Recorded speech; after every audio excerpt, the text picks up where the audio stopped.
Ces hommes et ces femmes ont fui le Nigeria pour le Niger voisin. Leur région, située à 20 km d'ici, est devenue la cible d'attaques de groupes armés.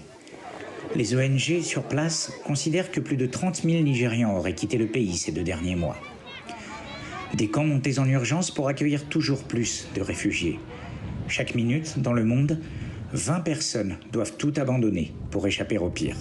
Les chiffres continuent d'augmenter. Cette année, ils ont atteint le niveau très spectaculaire de 79,5 millions, près de 80 millions. 1% de la population mondiale ne peut pas rentrer chez elle en raison de guerres, de persécutions, de violations des droits de l'homme et d'autres formes de violence.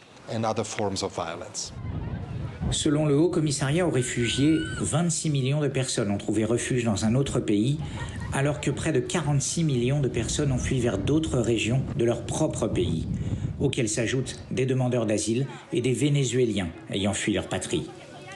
L'ONU considère que 2 tiers des réfugiés recensés dans le monde proviennent de seulement 5 pays, la Syrie, le Venezuela, l'Afghanistan, le Soudan du Sud et la Birmanie. Avec la pandémie de Covid-19 qui a confiné une bonne partie de la planète, on aurait pu penser que le nombre de déplacés allait diminuer. C'est tout le contraire. Ce que nous avons vraiment vu augmenter de façon spectaculaire, c'est la pauvreté.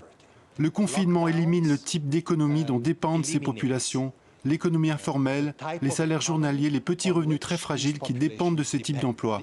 C'est donc là la plus grande vulnérabilité du moment. Il y a 10 ans, explique le rapport du HCR, le nombre de déplacés dans le monde était de 40 millions. Il a doublé.